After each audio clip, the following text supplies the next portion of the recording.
Chapter 79. Adam's weakness.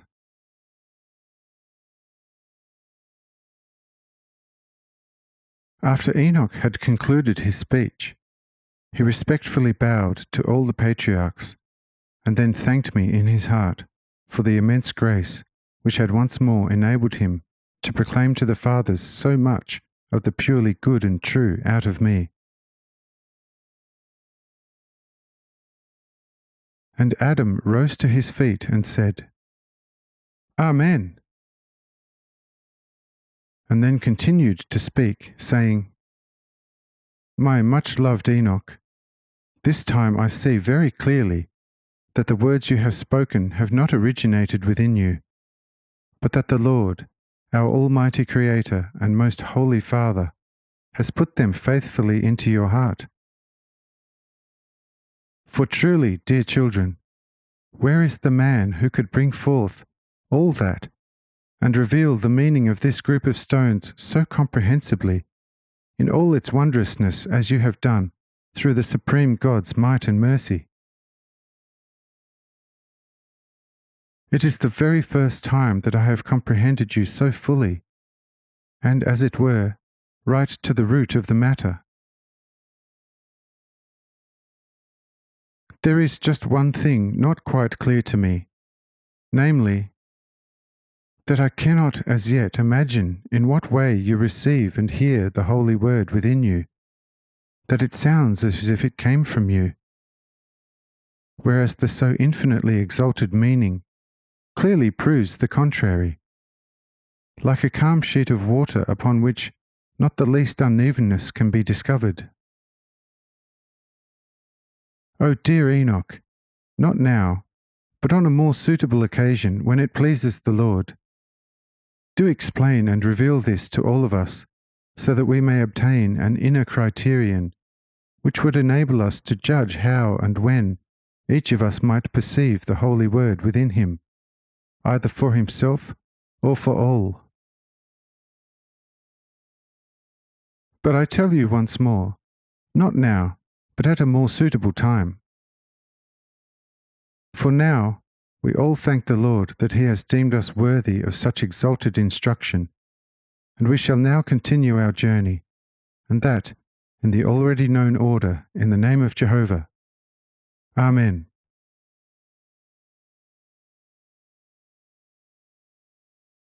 And they all complied with Adam's bidding in the innermost depth of their hearts. After having offered their thanks to me, they rose and were ready to move on. However, before they started their walk, Adam said to Seth, Listen, my beloved Abel Seth, I am hungry.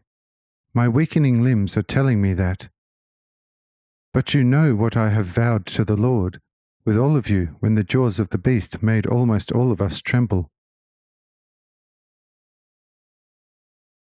Whatever could be done?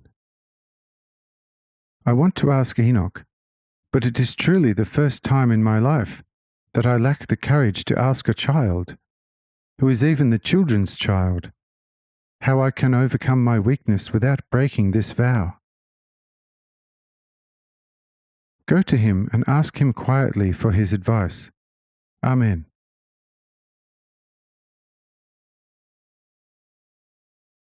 Seth went immediately to Enoch and said, Listen, dear Enoch, our father Adam is feeling very weak in all his limbs, and he is very hungry, but the vow does not permit him to eat during all this day. Tell me, if you can, in what other way could the Archfather overcome his weakness? Oh, dear Enoch, do what you can, for although I have attained to life, I too feel a certain weakness within me, and would be a poor support to the Archfather. But you have life in great abundance, therefore advise and help. Amen. So Enoch went to Adam and said, O Father, do not give in to temptation. It is the Lord Himself who allows you to experience this, so as to test the strength of your covenant within you. When you were not there as yet, the Lord was able to call you into existence to become a free man and spirit in His image. Now you have for a long time already been a free observer and recipient of inexpressible outpourings of His boundless love, mercy, and grace. How can you now be seized by faint-heartedness and succumb to the feeble dust of the flesh, when its death reminds you that it is not the flesh, this more and more aging cover of the inner life, but the spirit of love, which is the actual innermost life that is destined for the life in God? Let the flesh weaken, and if it weakens to the very core of life, the latter will all the more easily and quickly flow abundantly into the soul, and through it also effectively nourish every fibre of the flesh for the future everlasting life.